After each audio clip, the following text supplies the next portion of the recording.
పశ్చిమ గోదావరి జిల్లా నర్సాపురం వలందర్ ఘాట్ వశిష్ఠ పుష్కర్ ఘాట్ లో బహుళ అమావాస్య సందర్భంగా విశ్వ హిందూ పరిషత్ బజరంగ్ దళ్ వారి ఆధ్వర్యంలో గోదావరి మాతకు గోదావరి హారతి కార్యక్రమాన్ని నిర్వహించారు.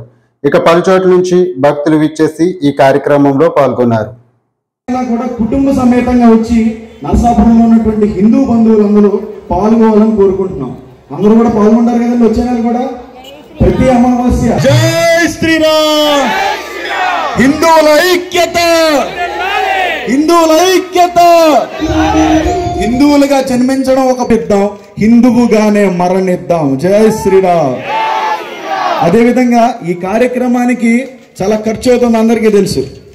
సంవత్సరానికి ఒకసారి నిర్వహించాలంటే పెద్ద ఇబ్బంది ఉండదు మాకు, కానీ నెల నెల ఇలా నిర్వహించాలంటే ఖచ్చితంగా ఈ ఖర్చుకి ఇబ్బంది పడిన బజరంగ్ దళ్ సంయోజక్ కైలా భానుప్రకాష్ గారు,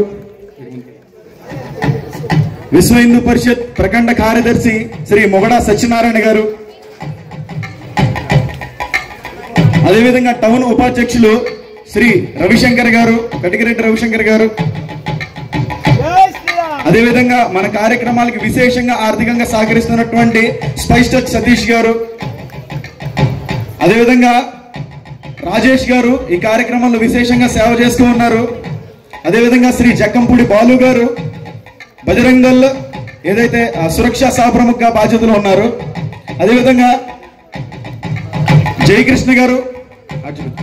జయకృష్ణ గారు క్రితంసారి మన గోదావరి మాత విగ్రహానికి పైకెక్కి క్లీన్ చేసి అమ్మవారికి చీర ధరించేదాకా చేసినటువంటి వ్యక్తి జయకృష్ణ గారు. జై శ్రీరామ్. అదేవిధంగా ఎవరికి పరిచయం అవసరం లేనటువంటి వ్యక్తి మన ధర్మాన్ని ముందుకు తీసుకెళ్తూ ప్రవచనాల విధంగా ప్రతి వాడవాడలో చేస్తున్నటువంటి శ్రీ రామకృష్ణ ఆచార్య గారు. అదేవిధంగా అంగర శ్రీధర్ గారు ఎక్కడ ఉన్నారండి? అందరికీ కనబడుతూనే ఉన్నారు, హారతి రూపంలో అందరికీ వినబడుతూ ఉంటారు ఆయన మంత్ర భాగంలో. అదేవిధంగా సరే అందరూ కూడా కిందకి వెళ్ళి హారతి కార్యక్రమాన్ని ప్రారంభించుకుందాం.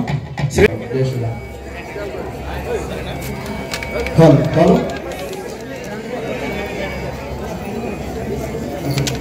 ఒకసారి చూద్దాం. ఒకసారి యథార్థ ప్రత్యక్షంగా నాలుగు వైపులు ఈ భూమిని రక్షిస్తున్నాడు, రక్షిస్తానని కూడా చెప్పాడు. మీకు గుర్తు ఉండే ఉంటుంది, గుర్తు చేస్తున్నాను. యదా యదా హి ధర్మస్య గ్లానే భవతి భారత అభ్యుత్థాన అధర్మస్య తదాత్మానం సృజామ్యహం. ఈ దేశానికి ధర్మానికి హాని జరిగిన ప్రతిసారి నన్ను నేను సృష్టించుకుని ఈ దేశాన్ని ధర్మాలు ఉంచాలి, ఎటువంటి చిత్రాలు ఉంచాలి, ఎటువంటి సంభాషణ ఇంట్లో జరగాలి, మన పిల్లలకి ఏ సంస్కృతిని అందించాలి, మనం ఉన్నటువంటి సంబంధం ఏమిటి వచ్చే అమావాస్యలోగా మనం తెలుసుకుందామని ప్రయత్నం చేద్దాం. ఇది ఫజిల్ మనకి. వచ్చే అమావాస్య నాటికి రాజమండ్రి వరకు వచ్చినటువంటి అఖండ గోదావరి 7 పాయలుగా 7 ఋషుల పేరుతో వచ్చేసింది బయటికి. కాబట్టి ఆ 7 ఋషులు ఎవరు? వాళ్ళకి మనకి. కానీ ఆ తల్లి ఏం చేస్తుంది? గోమాత ఊరికే మూతి అలా పెట్టగా అటువంటి భూమిలో 3వ మాత గోమాత, ఇక 4వ మాత మాతృమూర్తులు. ఒక తల్లిని అపహరణ జరిగితే రామరావణ యుద్ధం జరిగింది. సిగ్గుపడుతున్నారా? నేనైతే గట్టిగా చెబుతాను. ఎందుకు చెబుతానో కూడా మీకు ఇప్పుడే చెబుతాను, మీకు అర్థం అవడం కోసం. నేను ఒకసారి హైదరాబాద్లో రైలు ఎక్కుతూ ప్లాట్ఫామ్ మీద పడిపోయాను. నాకు ఒక చెయ్యి విరిగింది.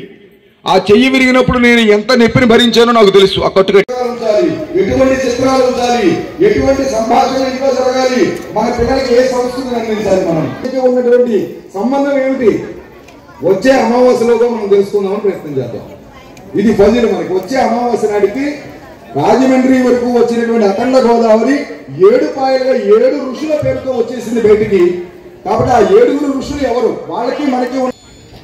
కానీ ఆ తల్లి ఏం చేస్తుంది? గోమాత ఊరికే మూతి అలా పెట్టగా అటువంటి భూమిలో 3వ మాత గోమాత, ఇక 4వ మాత మాతృమూర్తులు. ఒక తల్లిని అపహరణ జరిగితే రామరావణ యుద్ధం జరిగింది. సిగ్గుపడుతున్నారా? నేనైతే గట్టిగా చెబుతాను. ఎందుకు చెబుతానో కూడా మీకు ఇప్పుడే చెబుతాను, మీకు అర్థం అవడం కోసం. నేను ఒకసారి హైదరాబాద్లో రైలు ఎక్కుతూ ప్లాట్ఫామ్ మీద పడిపోయాను. నాకు ఒక చెయ్యి విరిగింది. ఆ చెయ్యి విరిగినప్పుడు నేను ఎంత నొప్పిని భరించానో నాకు తెలుసు. ఆ కట్టు సమర్పయామి.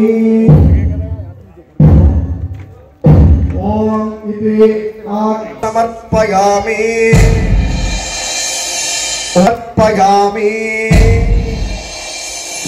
इति पुष्पाञ्जलिं समर्पयामि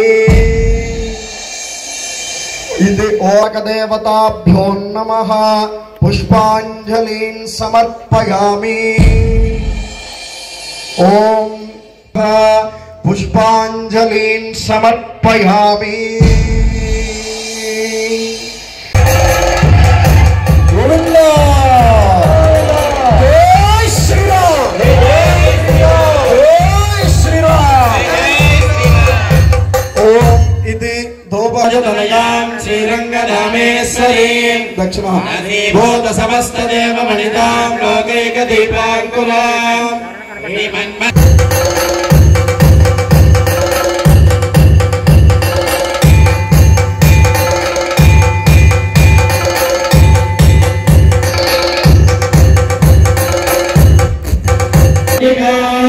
नक्षत्रं देवमिन्द्रियं इदमासां विचक्षणं हरिदासंध्योदन यस्य भ्रान्तिरस्पयो यस्य केतवः यस्येमा विश्वा भुवनानि सर्वः सकृत्तिकाभिर्गुसंवसानः अग्निर्नो देवसुविदेव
स्वीकृत्वा